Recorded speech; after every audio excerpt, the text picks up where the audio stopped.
They thought she was just a frail old woman, sitting quietly in the corner.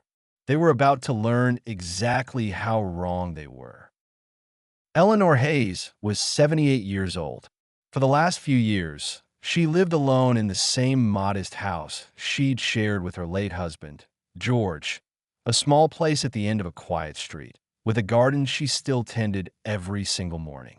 To look at her, you'd never guess that Eleanor and George had once built one of the most successful family construction firms in the state. You'd never guess that the quiet woman watering her roses was worth nearly $4 million. But her children knew. Oh, they knew very well. Eleanor had two sons, Richard and Daniel, and a daughter, Vanessa.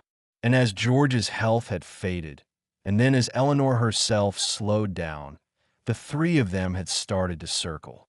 Not with love, with calculation. To them, their mother was no longer a person. She was an inheritance waiting to happen. Richard, the eldest, was the loudest. He drove an expensive car he couldn't afford, and he had a habit of talking about his mother as if she weren't in the room. "She can barely manage the stairs anymore," he'd say. "It's honestly cruel to let her stay in that house. We should move her somewhere appropriate and sort out the finances while we still can." What Richard meant by appropriate was the cheapest care home he could find. And what he meant by sort out the finances was simple: get control of his mother's money before she could give a single dollar of it to anyone else. There was only one person in the family who didn't see Eleanor as a paycheck. Her granddaughter, Katie, Daniel's daughter. Katie was 26, a nurse, and she didn't have much. But every Sunday, without fail, she came to her grandmother's house. She didn't come for money. She came because she loved the old woman. They'd drink tea, work in the garden, and Eleanor would tell stories about the early days of the business. How she and George had started with nothing but a single truck and a stubborn refusal to quit. "You remind me of myself, you know," Eleanor told her one afternoon, watching Katie repaint the garden fence without being asked. "Most people only show up when they want something. You just show up." Katie laughed. "Grandma, I show up because your tea is the best in the county." Eleanor smiled. But behind that smile, she was watching. She was always watching. Because here's what Richard, Daniel, and Vanessa had all forgotten. Their mother had spent 40 years running a multi-million-dollar company. She had negotiated with bankers, outsmarted competitors, and fired men twice her size. The mind behind those tired eyes was as sharp as it had ever been. And she had noticed everything. Every whispered conversation, every fake smile, every time one of her children visited only to check on the paperwork. The scheming came to a head one rainy evening in November. Richard arrived at the house, and this time he brought a man in a gray suit, a financial advisor, he claimed. They spread documents across the kitchen table. "Mom, these are just to make things easier," Richard said in the soft, slow voice people use on those they think won't understand. "It's a power of attorney. It just lets me handle the boring stuff, the bills, the accounts, so you don't have to worry. Just sign here and here." Eleanor looked at the papers. She looked at her son, and in that moment, she understood completely. This document would hand Richard total control over everything she and George had built. Her home, her savings, her life's work. With one signature, she would be at her son's mercy, and they both knew Richard had no mercy to give. A weaker person might have cried. A more frightened person might have signed just to make the tension stop. But Eleanor Hayes had not built an empire by being weak or frightened. So she did something that surprised even herself. She smiled, picked up the pen, and she signed. Richard's eyes lit up with greed he couldn't quite hide. "There," he said. "That wasn't so hard, was it?" He gathered the papers and practically ran out the door, already calling his sister to share the good news. What Richard didn't know was this. The moment he left, Eleanor picked up the phone and called the one person she trusted completely, Not her financial advisor, not her bank, but her oldest friend and family attorney, a quiet, brilliant man named Mr. Abernathy. Did he take the bait? Mr. Abernathy asked. He did, Eleanor said. He signed his own name as witness, just like he said he would. He was too busy celebrating to read what the document actually was. Because the paper Eleanor had signed was not a power of attorney at all. It was a decoy, a worthless, invalid document Mr. Abernathy had prepared. And Richard, in his rush, had signed it too, creating a clear record of exactly what he had tried to do. The trap was set. Now it was simply a matter of time. Over the following months, the three siblings grew bolder.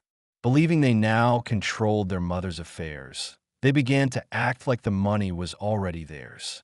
Richard talked openly about selling the family house. Vanessa started borrowing against an inheritance she hadn't received. They visited less and less, and when they did, they barely hid their impatience. Only Katie kept coming, every Sunday, with no idea of the storm building beneath the surface. And then, that spring, Eleanor passed away peacefully in her sleep, in her own home, in the bed she had shared with George for 50 years. The funeral was barely over before Richard, Daniel, and Vanessa gathered at Mr. Abernathy's office for the reading of the will. They arrived in dark suits and dark glasses, wearing grief like a costume. But you could see it in their eyes, the hunger, the arithmetic. Richard had already promised a down payment on a yacht. Katie was there too, sitting quietly at the back. She hadn't even known there would be a reading. She'd come only because the lawyer had personally asked her to. Mr. Abernathy adjusted his glasses, opened a sealed envelope, and began to read. And the room went very, very quiet. This is the last will and testament of Eleanor Margaret Hayes, being of sound and entirely capable mind. He paused on those last words and looked, just for a moment, directly at Richard. To my children, Richard, Daniel, and Vanessa, I leave the sum of $1 each. The silence cracked. One what? Richard shot to his feet. That's a mistake. That's insane. She was confused. She didn't know what she was doing. Please sit down, Mr. Hayes, Abernathy said calmly. There's more. Your mother anticipated this reaction. He continued, I leave $1 to each of my children because over these last years, you showed me precisely how much you valued me and precisely how much you valued money. You did not see a mother. You saw a bank account with a heartbeat. Richard's face had gone white.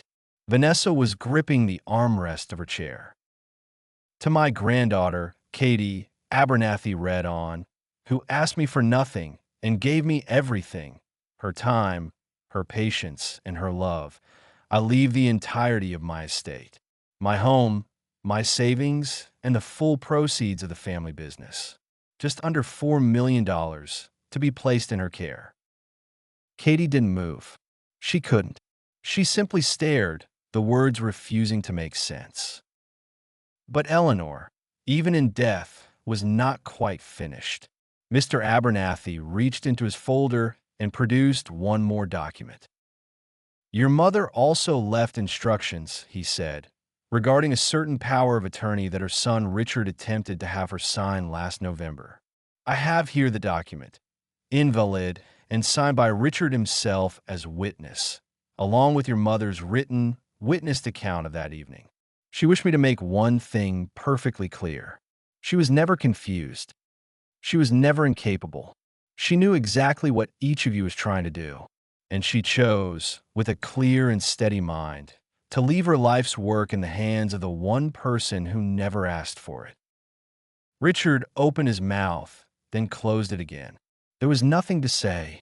The very document he'd schemed to use against his mother had become the proof of his betrayal and the ironclad shield protecting her final wishes. One by one, the three siblings rose and left that office in silence. The yacht, the house, the borrowed fortunes gone, not stolen from them, simply never theirs to begin with. Katie stayed behind, tears running down her face. "I don't understand," she whispered. "Why me? I never wanted any of this." Mr. Abernathy smiled gently and slid a final envelope across the desk, a letter in Eleanor's own handwriting. "That," he said, "is exactly why." The letter was short. It read, "My dear Katie, money reveals people. It turns some into strangers, and it turns others into exactly who they always were. You loved me when I had nothing to offer you but tea and old stories. So now I want you to have everything. Use it well. Be kind. And every now and then plant a rose for me. All my love, Grandma." A year later, the old house at the end of the quiet street still stands. The garden is more beautiful than ever. And every Sunday morning, you can find Katie there, watering the roses and quietly funding a small charity she started in her grandmother's name, helping elderly people who have no one left to visit them. Because in the end, Eleanor Hayes was right. Money reveals people. Greed will always overreach, and patience will always wait. And a fortune, however large, is never truly inherited by the greedy. It is quietly earned by the kind. If this story moved you, take a moment to subscribe and let me know in the comments. Would you have done what Eleanor did? Thank you for listening.